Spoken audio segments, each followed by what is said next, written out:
ওরহমতুল্লাহি ওয়াবারাকাতুহু। প্রশংসা আদায় করছি মহান রব্বুল আলমিনের মহান দরবারে, যে মহান রব্বুল আলমিন আজকের এই মহিমান্বিত পবিত্রতম জুমার দিনে জুমার নামাজ আদায়ের জন্য আল্লাহর ঘর ঐতিহ্যবাহী কাবাতুল মুশাররফার অংশ অত্র হাজি ঠান্ডা মিয়া সওদাগর জামে মসজিদে যে রব্বুল আলমিন আমাদেরকে আসার বসার পড়ানো হাদিসের আলোকে কিছু শোনার এবং সেই মোতাবেক আমল করার সুযোগ দিয়েছেন, দিবেন সেই প্রত্যাশায় সর্বপ্রথম মহান আল্লাহর দরবারে শুকরিয়া আদায় করে সবাই একসাথে পড়ি আলহামদুলিল্লাহ। আর একটু উঁচু আওয়াজে লক্ষ কোটি দুরুদ আর সালাম জানাই তাজেদারে নবুয়ত, শমএ রিসালত, মাআদনে হিদায়ত, নূরে মুজস্সম, নূরিল ওয়ারাম, শামসিদ দুহা, বদরিদ দুজাম, সদরিল উলাম, নূরিল হুদাম, কাহফিল ওয়ারাম, আকা মুহাম্মদুর রাসূলুল্লাহ সাল্লাল্লাহু তাআলা আলাইহি ওয়াসাল্লামার নূরানি কুদুমে আকদাসে অসংখ্যবার দুরুদ আর সালামের হাদিয়া পেশ করার পাশাপাশি লা ইলাহা ইল্লাল্লাহর দরবারে আরও একটিবার শুকরিয়া আদায় করতে চাই যে রব্বুল আলামিন এমন প্রিয় নবী রহমাতুল লিল আলামিনের উম্মত বানিয়ে জগতে আমাদের ধন্য করলেন। এই জন্য আরও একটিবার শুকরিয়া আদায় করে পড়ি আলহামদুলিল্লাহ।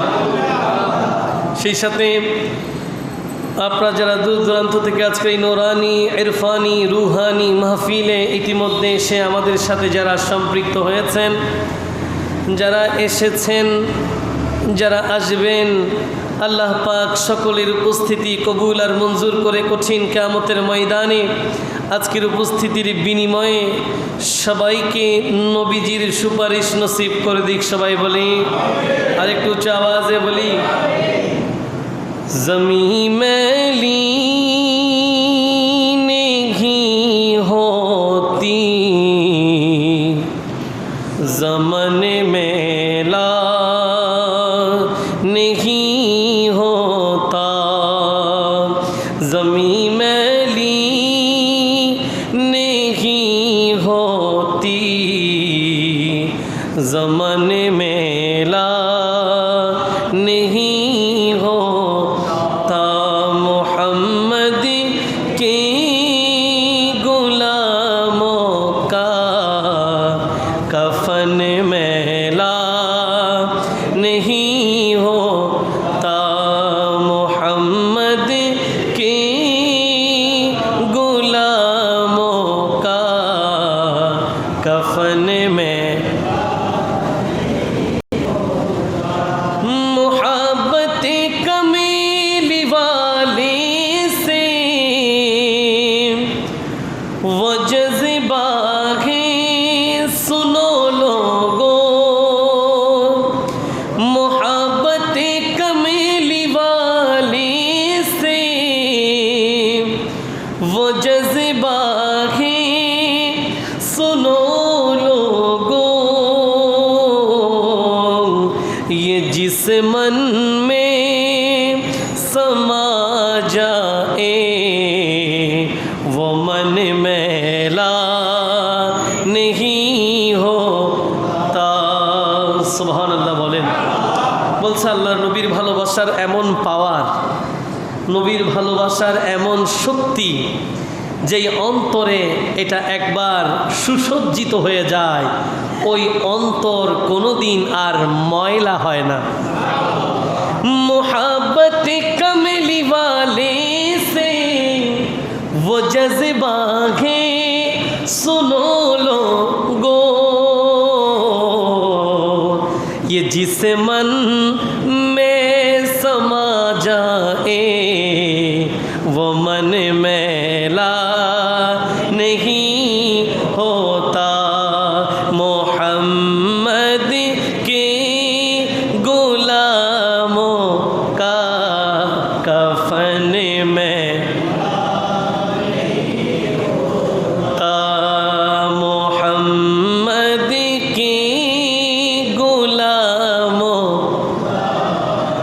कफन मैला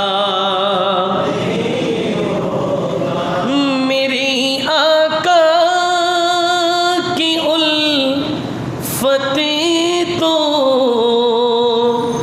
बदन को जगमगाती है। मेरी आका की उल्फतें तो बदन को जगमगाती है। कभी अहले मोहम्मद का बदन में ला नहीं होता। मोहम्मद के गुलामों कफन में ता मोहम्मद के गुलामों कफन में ला। जो नामी मुस्तफ़ा चूमे कभी दुखती नहीं आँखें। सुभान अल्लाह। जो नामी मुस्तफ़ा चूमे कभी दुखती नहीं आँखें। पहन ले प्यारे जो उनका बदन मैला नहीं होता। मोहम्मद के गुलामों कफन मैला ता मोहम्मद के गुलामों का कफन में ज़मीं मैली नहीं होती। ज़मन में ला नहीं होता। मोहम्मद के गुलामों कफन में ला मोहम्मद की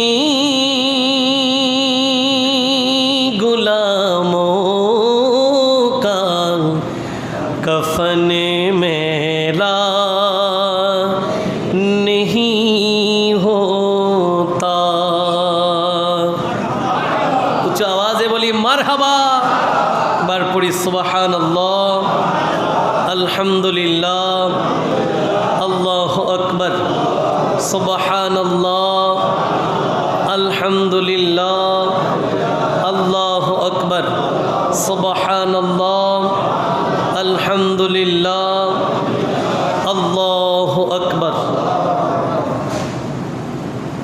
पवित्र আসফার আল মুজাফফার তথা সফর মাস, মহিমান্বিত পবিত্রতম এই মাসের প্রথম জুমা আমাদের মাঝে সমাগত।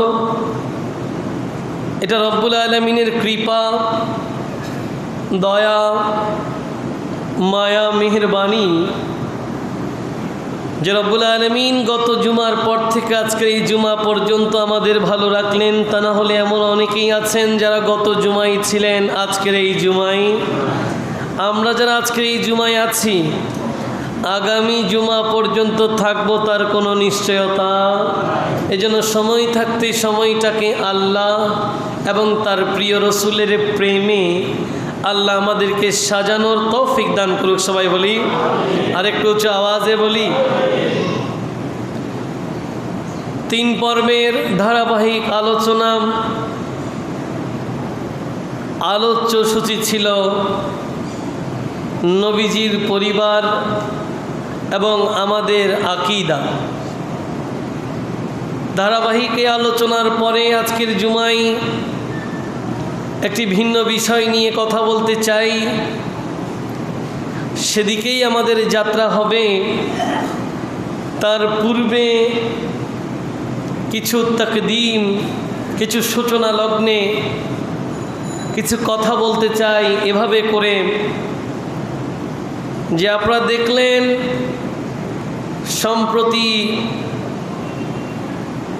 ছাত্রদের একটি বিশাল আন্দোলন এবং তাদের সাথে দেশের আপাম জনসাধারণ সকলের একটি গণজোয়ারে একটি পরিবর্তন, এবং সেই পরিবর্তন হয়েছে গত 5ই আগস্ট সোমবার। এর পরেও আবার অনেকগুলো পরিবর্তন দেখা গেল। সবগুলো মিলিয়েই একেবারে নতুন একটি সূচনার দিগন্তে আমরা। সেজন্য একটা নতুন সময়ে সূচনা কেমন হওয়া দরকার সেটা আমি আজকের নাতে মুস্তাফার মাধ্যমে আপনাদেরকে বলে দিলাম যে জীবন যেদিকেই থাকুক না কেন, আপনি যেমন থাকেন না কেন, আর রাষ্ট্রের দায়িত্বে যারাই আসুক না কেন, আপনার অবস্থান একটা জায়গায় যেন পরিচ্ছন্ন হয় যে আপনি একজন নবীর প্রেমী। এমন যেন না হয় কেউ পরিবর্তন হয়ে গেল সাথে আপনার ঈমানও পরিবর্তন হয়ে গেল। এমন যেন না হয়, এমন যেন না হয় যারা আগে মজলুম ছিল, নির্যাতিত ছিল, তারা যেন আবার জালেম হয়ে না যায়। যারা আগে অত্যাচারী ছিল তারা যদি আবার পরে নির্যাতনের শিকার হয়, তাহলে জালেম আর মজলুমের কোনো পার্থক্য তো আর রইল না। কি বলেন, ঠিক কি না? যেই স্বাধীনতা, যেই সম্প্রীতির বাংলাদেশ করার জন্য এত কিছু হয়ে গেল, এত তাজা রক্ত এই বাংলার মাটিতে পড়ল, সেই অত্যাচার যদি আবারও চলতে থাকে তাহলে পরিবর্তন কোথায় আসলো? এজন্য আমি আপনাদেরকে প্রথমেই একটা মেসেজ দিয়ে রাখলাম, যেই আসুক, যেভাবেই আসুক, আপনি আপনার প্রথম আইডেন্টিটি, প্রথম পরিচয়টা আপনি ধরে রাখবেন, সেটা হচ্ছে আপনি একজন নবীর প্রেমী। কেন? কারণ হচ্ছে मोहब्बते कमली वालों को वो जज्बा है सुनो लोगों, ये जिस मन में समा जाए वो मन मैला नहीं होता। নবীর ভালোবাসায় এমন শক্তি, নবীজির ভালোবাসায় এমন পবিত্রতা, যেই ভালোবাসা একবার যদি কারো অন্তরে সুসজ্জিত হয়ে যায়, ওই অন্তর কখনো ময়লা হয় না। দিন শেষে আমাদের চাওয়াটা কি? দিন শেষে আমাদের চাওয়া একটাই, আমরা পবিত্র থাকতে চাই। ঠিক কি না? আল্লাহ আমাদেরকে জীবনের যে কোনো পরিস্থিতিতে পবিত্র থাকার তৌফিক দান করুক, সবাই বলি। সেই সাথে যেই শান্তি সম্প্রীতির বাংলাদেশ, যেই স্বাধীনতা, সার্বভৌমত্ব ধরে রাখার জন্য এত রক্ত, এত জীবনের বিসর্জন, সেটা যেন আবার ভেস্তে না যায়, সেটা যেন আবার আগের মতো না হয়, সেদিক দিয়েও আমাদেরকে নজর রাখতে, এবং সেজন্য সম্প্রীতির বাংলাদেশ করার জন্য সবাইকে আপন আপন জায়গায় দায়িত্ব পালন করতে হবে। কারো ঘর লুট হয়ে যাচ্ছে, আপনি বাইরে থেকে বাহবা দিতে লাগলেন, হ্যাঁ লুট করে নাও, আগে সে মানুষেরটাও লুট করেছে, তাহলে সম্প্রীতির বাংলাদেশ কোথায় হলো? কি বলেন? শান্তি রক্ষার যেই মিশন, এটা কোথায় বাস্তবায়ন হয়ে গেল? আমরা দেখলাম 5 জুলাই বিশাল পরিবর্তনের পরে দেশের প্রথম সারির গণমাধ্যমগুলো সহ আমাদের দেশের অনলাইন পোর্টালগুলো সহ আমরা অনেকগুলো সংবাদ দেখতে পেলাম যে কিছু ভাইয়েরা রাস্তায় নেমে নেমে মানুষের ঘরের মালামাল হরণ করছে। এবং ইতিমধ্যে আপনারা দেখেছেন অনেক লোক মুরব্বি থেকে শুরু করে ছোটরা পর্যন্ত সয়াবিন তেলের বোতল লুট করতেছে। আমি নিজের চোখে একটা নিউজ দেখলাম এবং নিউজটা বড় অথেন্টিক। একেএস স্টিল ওনাদের একটা শোরুম থেকে মানুষ একাধারে একজনের পর একজন রড চুরি করতেছে।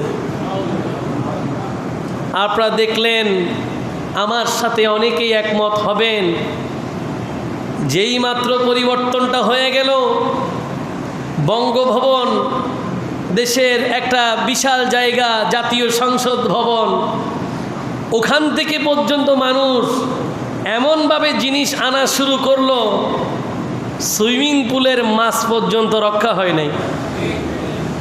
কি বলেন? তো এত আন্দোলন, এত শান্তি, এত সম্প্রীতি, এত কিছু কেন? আপনি তো একটা দেশের গণতন্ত্র ফিরিয়ে আনার চেষ্টা করছেন, ওই জায়গায় সেটা চুরি দিয়ে কেন শুরু হবে?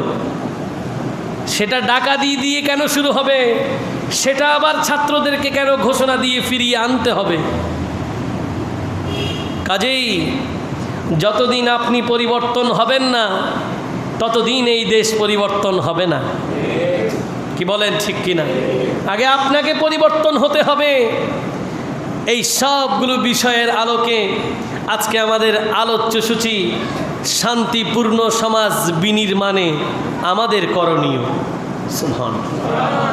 শান্তিপূর্ণ সমাজ বিনির্মাণে আমাদের করণীয়। রব্বুল আলামিন আমাকে বলার, আপনাদেরকে শুনে সবাই মিলে আমল করার তৌফিক দান করুক। সবাই বলি একটু মহব্বতে আল্লাহুম্মা সাল্লি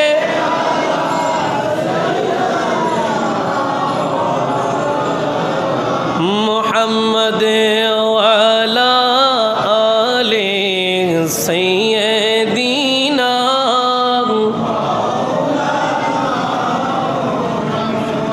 আসুন, আলোচনার বরকতের জন্য কোরআন আল কারীমের এক টুকরো আয়াত আমি তিলাওয়াত করলাম, ওখান থেকেই আলোচনা শুরু করতে চাই।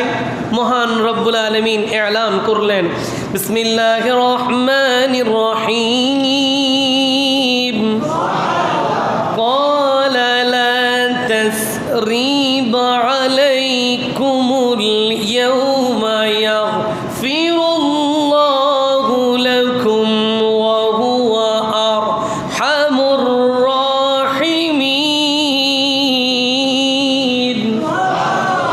রব্বুল আলামিন হাকিমুল হাকিমিন পবিত্র কোরআন আল কারীমের সূরা ইউসুফের 92তম আয়াতের মধ্যে এই আয়াতটুকু আনলেন, যেখানের আলোচ্য সূচি সেই সময়ের কথা মনে করিয়ে দেয়, যখন দীর্ঘ সময় পরে হযরত ইউসুফ আলাইহিস সালাম, যিনি আল্লাহর একজন প্রিয় নবী ছিলেন, যিনি সৌন্দর্যের মূর্ত প্রতীক ছিলেন, যার সৌন্দর্যে মিশরের নারীরা নিজেদের আঙ্গুলের সেই রক্ত ঝরিয়েছেন, যার সৌন্দর্যে বিমোহিত হয়ে তারা নিজেদের নীতিমতো জ্ঞানহারা করে ফেলেছেন, সেই ইউসুফ আলাইহিস সালাম, যাকে তার ভাইরা ছোটবেলায় কূপে নিক্ষেপ করেছে। কেন?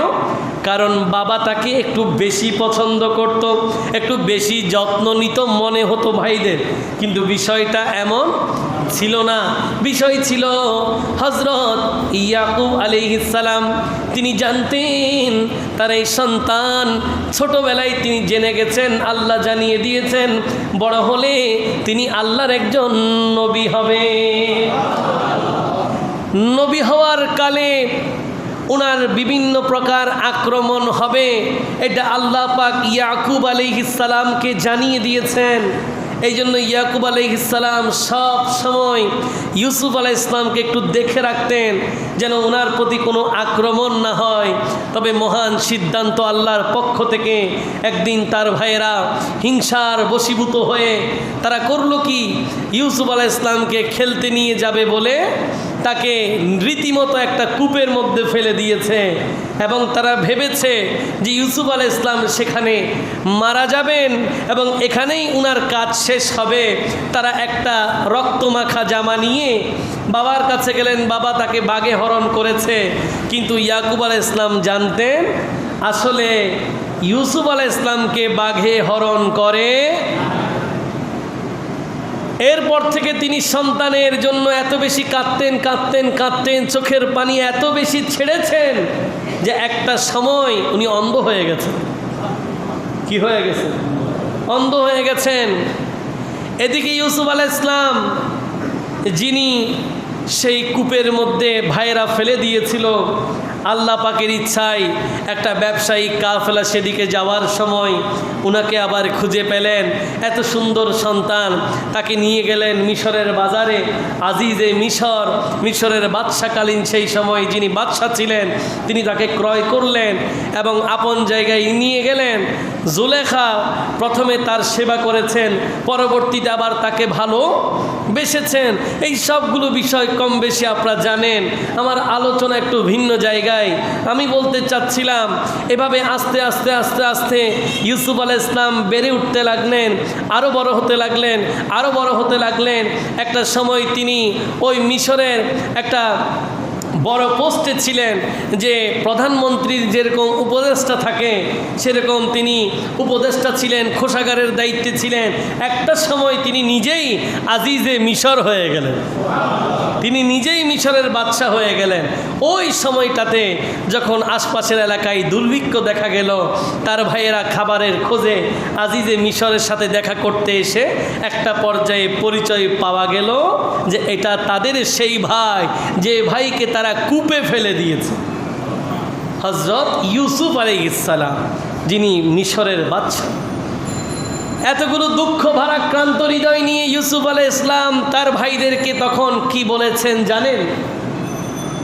যে ভাইরা তাকে এত দুঃখ দিয়েছেন, যে ভাইরা তাকে এত আক্রমণ করেছেন, যে ভাইরা তাকে রীতিমতো তার জীবন বিপন্ন করার জন্য তাকে কূপে ফেলে দিয়েছেন, সে ভাইদের পরিচয় নিশ্চিত জানার পরে যেখানে শাস্তি যোগ্য রাখে, যেখানে নির্মম একটা শাস্তি আশা করা যায়, যেখানে যে কোনো আইনের ট্রাইব্যুনাল বসিয়ে এদেরকে আইনের আওতায় রেখে বিচার করা, সেই ক্ষেত্রে কোনো অপরাধ থাকবে না, কারণ তারা অপরাধ করেছে বলে তারা অপরাধী, ঠিক কিনা? কিন্তু এতগুলো ব্যথা সহ্য করার পরেও হযরত ইউসুফ আলাইহিস সালাম যখন তার ভাইদেরকে দেখলেন, একে অপরের সাথে পরিচয় হয়ে গেল, কোথায় তিনি তার ভাইদেরকে শাস্তি দেবেন, কোথায় তিনি তার ভাইদেরকে বিচার করবেন, তা না করে যে আয়াতটা আমি পড়লাম সে আয়াত পবিত্র কোরআন আল করিমের সূরা ইউসুফ আয়াত নম্বর 92, সেখানে তিনি তার ভাইদেরকে বলছেন, লা তাসরিবা আলাইকুমুল ইয়াউম, হে আমার ভাই, আজকে তোমাদের উপরে আর কোনো অভিযোগ নাই, তোমরা মুক্ত, তোমাদের আর কোনো শাস্তি নাই, তোমাদের কোনো আর বিচার নাই, তোমরা মুক্ত হয়ে গেলে ইয়াগফিরুল্লাহু লাকুম, আল্লাহ তোমাদেরকে যেন ক্ষমা করে দেয়। কেন? ওয়া হুয়া আরহামুর রাহিমিন, যিনি পরম দয়ালু, পরম করুণাময় মহান আল্লাহ। জোরে বলেন না সুবহানাল্লাহ। বোঝা গেল ইউসুফ আলাইহিস সালাম সুযোগ থাকা সত্ত্বেও ভাইদেরকে বিচার করে মাফ করে দিয়েছে।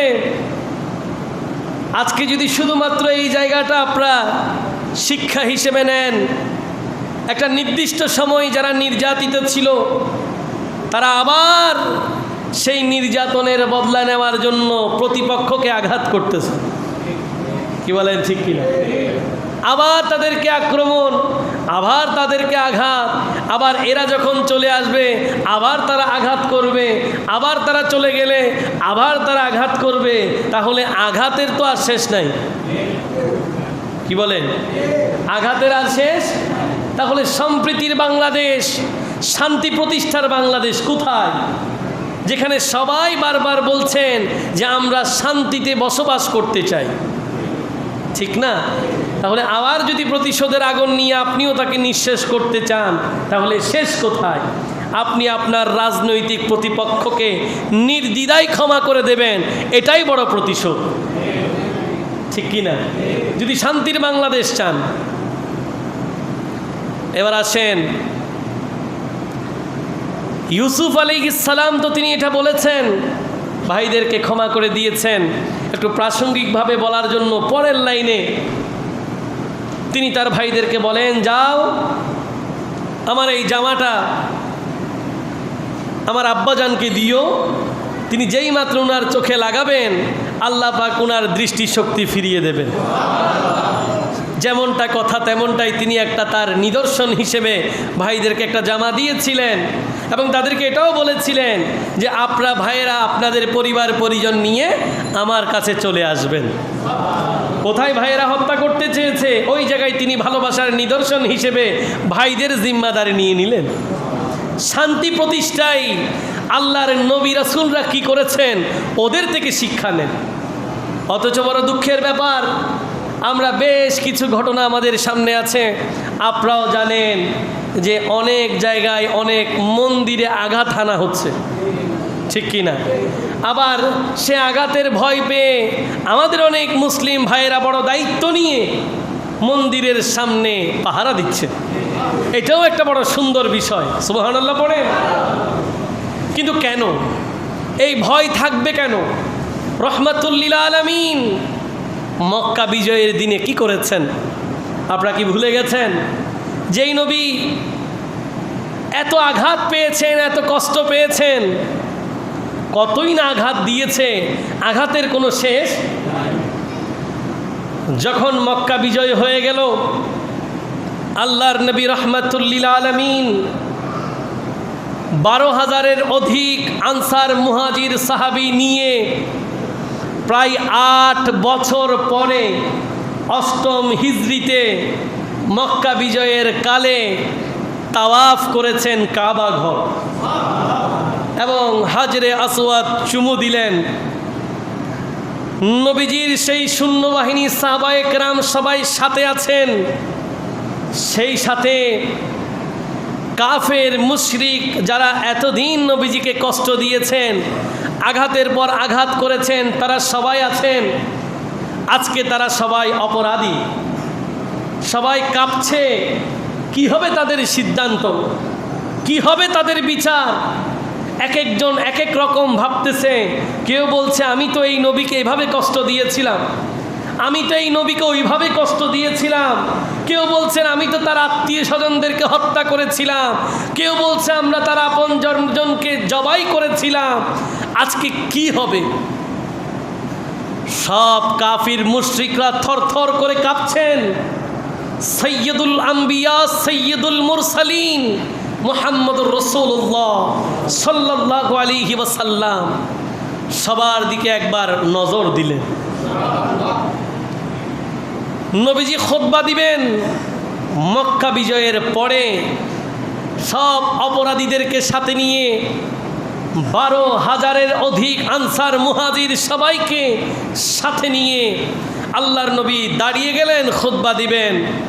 প্রথমবার রহমতের নবী একটা রহমতের নজর দিলেন।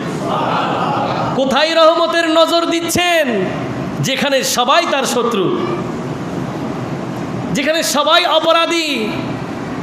8 বছরের হিসাব মিলানো হবে, কারণ 8 বছর আগে তারাই তো এই নবীকে নিজের আপন মাতৃভূমি ছাড়তে বাধ্য করেছে।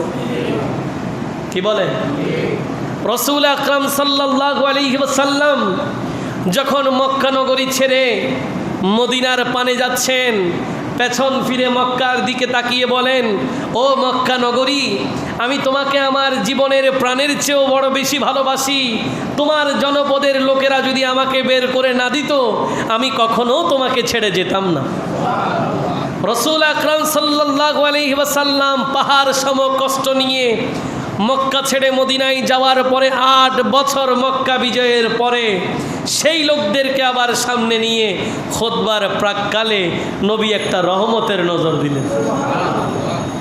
নবী দেখলেন এখানে তারা আছেন যারা নবীজির পথে কাঁটা দিত। নবী দেখলেন এখানে তারা আছেন যারা নবীকে অসংখ্যবার পাথর নিক্ষেপ করে নবীজির রক্ত ঝরিয়েছেন, নবীজিকে কষ্ট দিয়েছেন। মক্কা বিজয়ের সেদিনে আল্লাহর নবী দেখলেন এখানে তারা আছেন যারা বারংবার হত্যার উদ্দেশ্যে নবীজিকে আক্রমণ করেছেন। আল্লাহর নবী দেখলেন যে এখানে তারা আছেন যারা নবীজির দাঁত মুবারক শহীদ করেছেন, নবীজির চেহারাকে রক্তাক্ত করেছেন আক্রমণের পর আক্রমণ করে।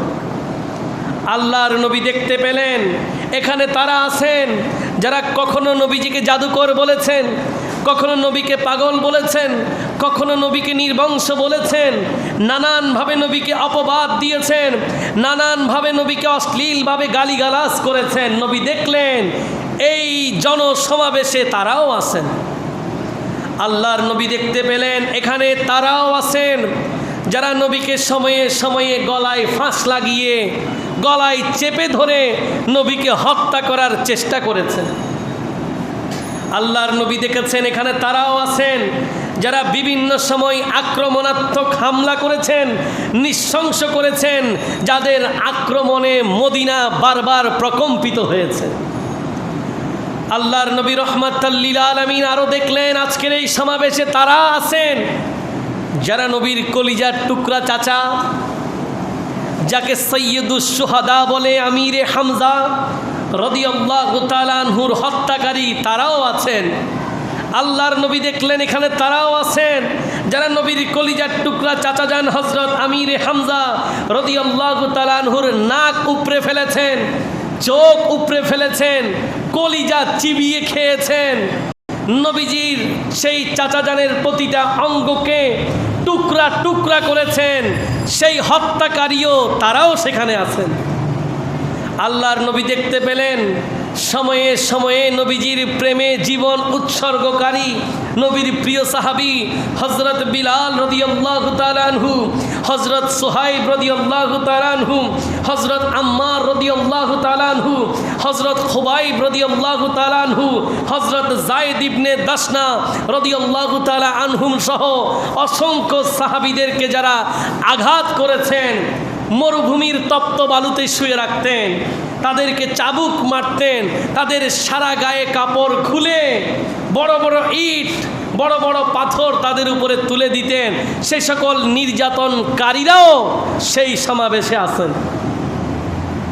আল্লাহর নবী রাহমাতাল লিল আলামিন দেখতে পেলেন চারিদিকে সবাই শত্রু, যারা সময়ে সময়ে সেকেন্ডে সেকেন্ডে নবীজিকে কষ্ট দিয়েছেন, নবীজির আপনজনদেরকে কষ্ট দিয়েছেন, নবীজির সাহাবায়ে কেরামদেরকে কষ্ট দিয়েছেন।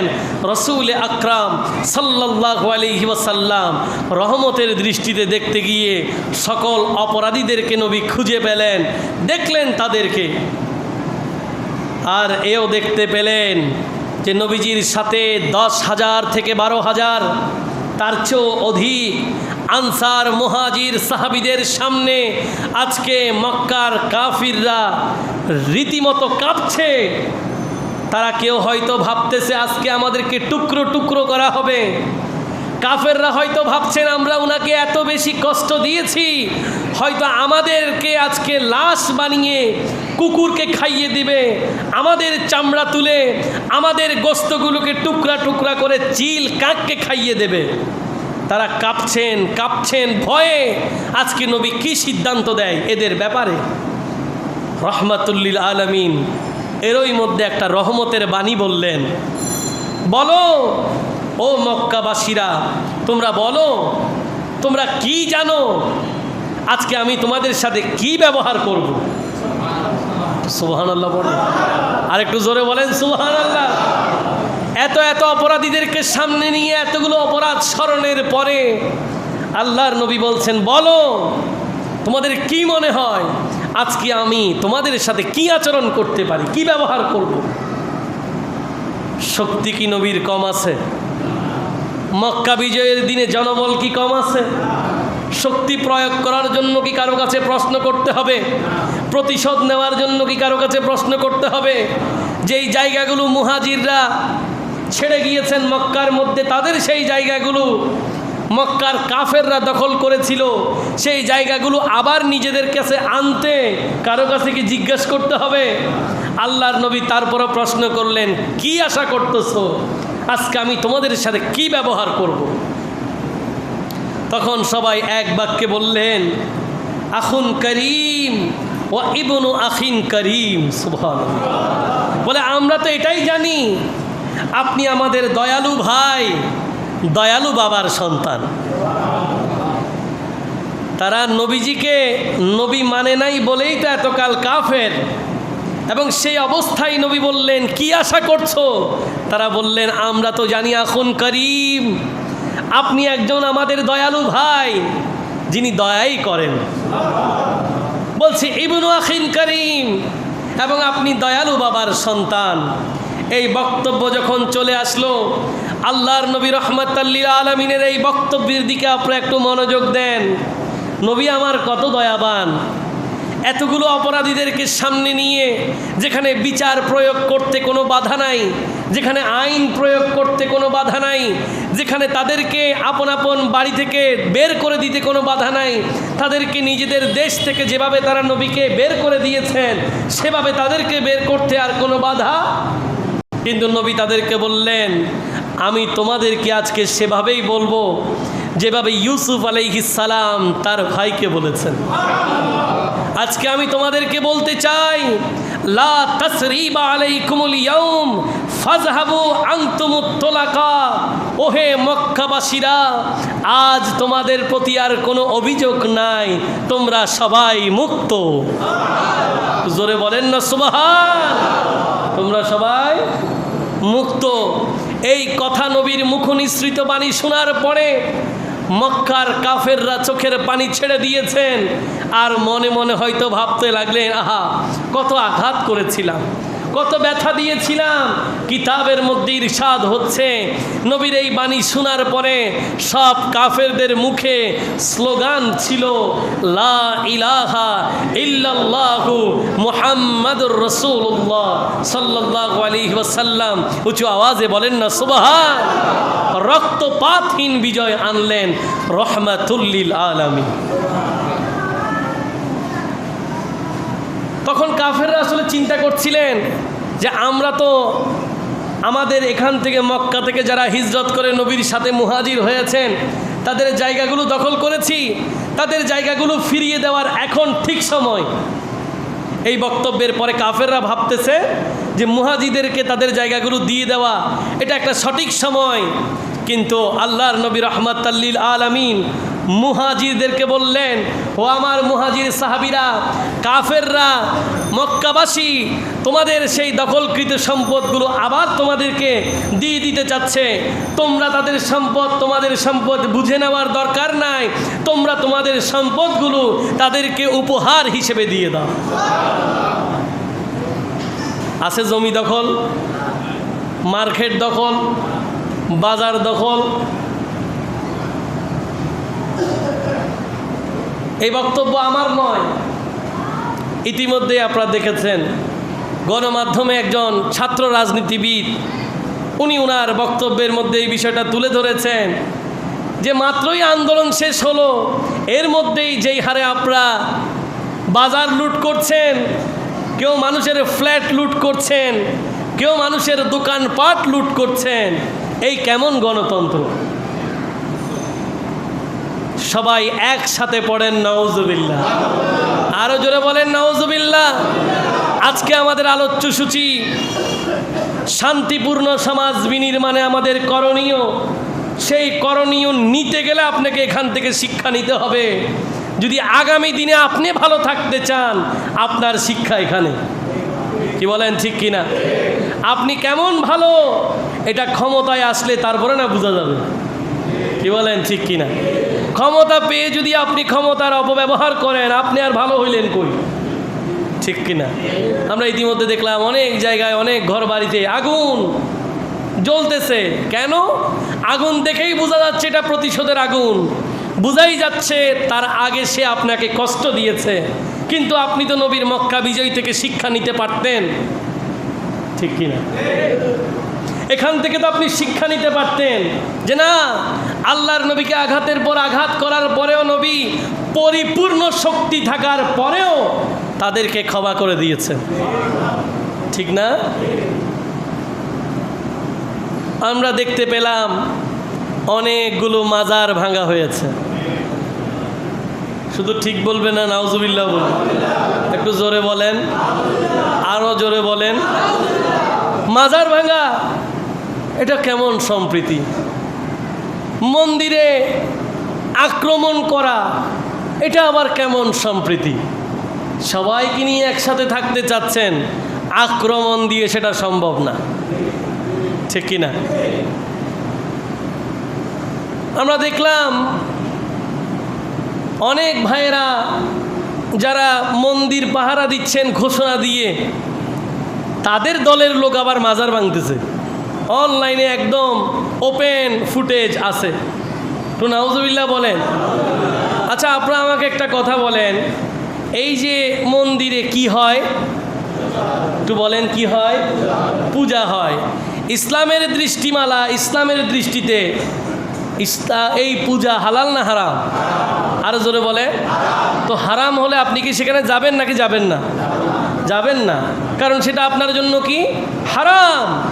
যেটা আপনার জন্য হারাম আপনি সেটা করতে যাবেন? বলেন, যাবেন না।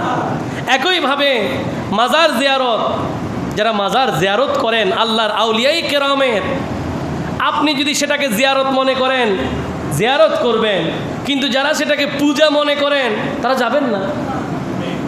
কি বলেন, ঠিক কিনা? আপনি কি জোর করছে যে আপনি যান? আপনি মাজারকে বাদ দিলেও একটা বিষয় চিন্তা করেন, ওখানে তো একজনের কবর, ওখানে একজন ইমানদারের কবর, সেখানে কোনো মুসলমান কখনো আগুন দিতে পারে? আল্লাহ আমাদেরকে হেফাজত করুক। সবাই বলি, স্বাধীনতার বাংলাদেশ, সম্প্রীতির বাংলাদেশ, শান্তির বাংলাদেশ যদি গঠন করতে হয়, আপনাকে কাউকে আক্রমণ করা যাবে না। আক্রমণ যদি করেই দেন, তাহলে তো রসুল আকরাম সাল্লাল্লাহু আলাইহি ওয়াসাল্লামের ওই হাদিসটা আপনার সামনে চলে আসতেছে। আপনি দেখেন, আল্লাহর নবী বলছেন, আল মুসলিমু মান সালিম আল মুসলিমুনা মিন লিসানিহি ওয়া ইয়াদিহি, সেই প্রকৃত মুসলমান যার হাত এবং যার জিহ্বা থেকে অপর মুসলমান নিরাপদ থাকে। অপর মুসলমান কি থাকে? তা আপনি তো মুসলমান হতেই পারলেন না। আপনি জিয়ারত আর হালাল হারাম বলে লাভ কি? আপনি এখনো কি হতে পারলেন না।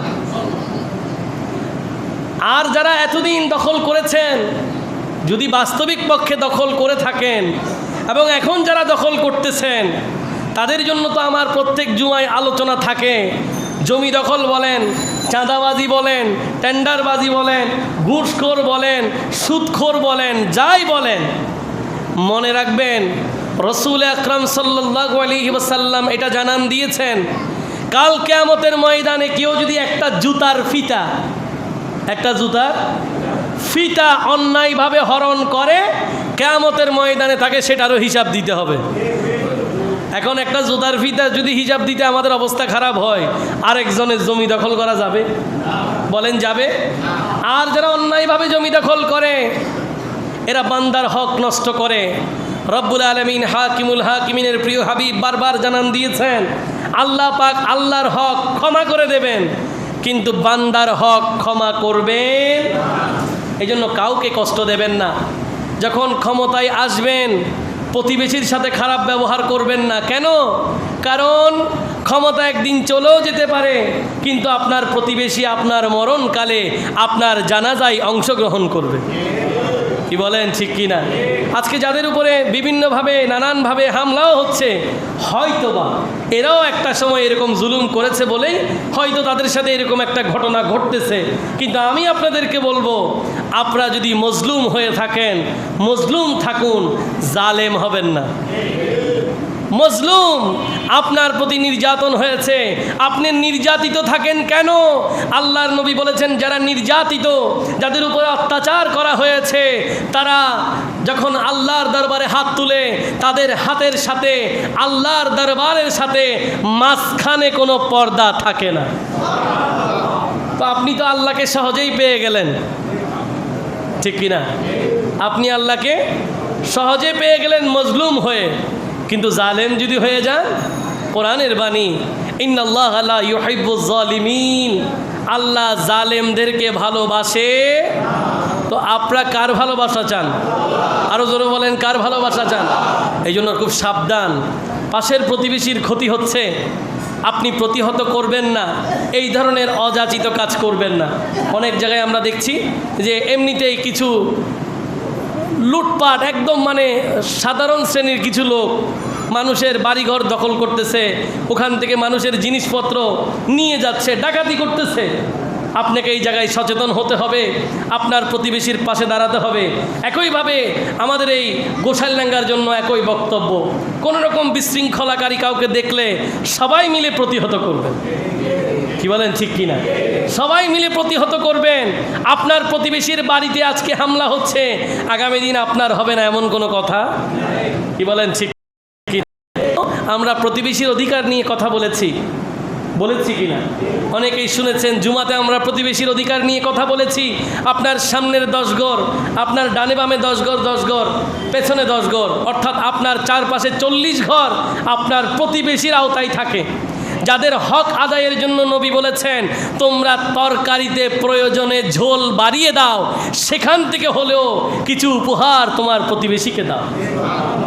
তাহলে যেখানে প্রতিবেশীকে দেওয়ার জন্য ঝোল বাড়া দিতে বলতেছে তরকারিতে, ওই জায়গায় প্রতিবেশীর হামলায় চুপ থাকলে হবে? তাহলে একটা কথা আপনারা আমার সাথে একমত হন, কাউকে হামলা করা যাবে? এই হামলার সাথে কি আপনারা একমত? আল্লাহ আমাদেরকে হেফাজত করুক, সবাই বলি আল্লাহুম্মা সাল্লি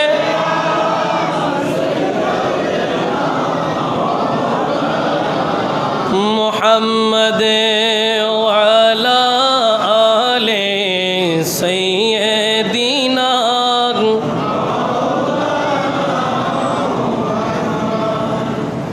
তাহলে আমরা অসাম্প্রদায়িক যেই সম্প্রীতি রক্ষা করতে চাই, আল্লাহর নবীর কাছে যেভাবে মক্কার কাফেররা নিরাপদ ছিল, আমাদের কাছে হিন্দু বৌদ্ধ খ্রিস্টানরা ওইভাবেই নিরাপদ। কি বলেন? আমাদের কাছে হিন্দু বৌদ্ধ খ্রিস্টান ওইভাবেই। তা না হলে আমরা নবীর প্রেমিক হলাম কেমনে? যদি হিন্দুরা আমাদের কাছে নিরাপদ না থাকে, যদি বৌদ্ধ খ্রিস্টানরা আমাদের কাছে নিরাপদ না থাকে, যারা এই জাতীয় কর্মকাণ্ডে লিপ্ত এবং এই জাতীয় ঘটনা ঘটিয়েছেন, আজকের এই জুমার আলোচনা থেকে আমরা তীব্র প্রতিবাদ জানাই।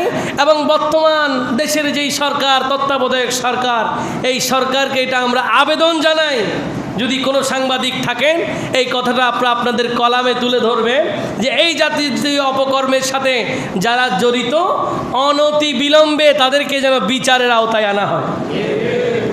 সেই সাথে মাজারের আক্রমণ যারা করছেন, আমরা সেটারও তীব্র প্রতিবাদ জানাই। আল্লাহর আউলিয়া ইকরামের মাধ্যমে এই দেশে ইসলাম এসেছে। এই দেশের ইসলামের ইতিহাস শাহজালাল ইয়ামানিকে বাদ দিয়ে হবে না। এই দেশের ইসলামের ইতিহাস শাহপরান ইয়ামানিকে বাদ দিলে হবে না। এই দেশের ইসলামের ইতিহাস শেখ বুরহানুদ্দিনের সেই রক্তকে বাদ দিলে হবে না। এই চট্টলার বুকে 12 আউলিয়া সহ এখান থেকেই সেই ফটিকছড়ির জমিনে হুজুর গৌসে মাইজ ভান্ডারকে আপনি ইসলাম প্রচার প্রসারে বাদ দিলে হবে। এই ইসলাম প্রচার প্রসারে খাজা আব্দুর রহমান চৌরবি, সৈয়দ আহমদ শাহ শ্রীকোটি, হাফেজ কারি আল্লামা তৈয়ব শাহকে বাদ দিলে হবে। সেই গাজী দ্বীন-ই মিল্লাত আল্লামা শেরে বাংলাকে বাদ দিলে হবে। এই চট্টলার বুকে ইসলাম প্রসারে হুজুর হাফেজ মনির উদ্দিন নুরুল্লাহকে বাদ দিলে হবে। কাজেই যাদের মাধ্যমে ইসলাম এসেছে তাদের মাঝারে আগুন দিবেন, এটা নির্মম খারাপ কাজ।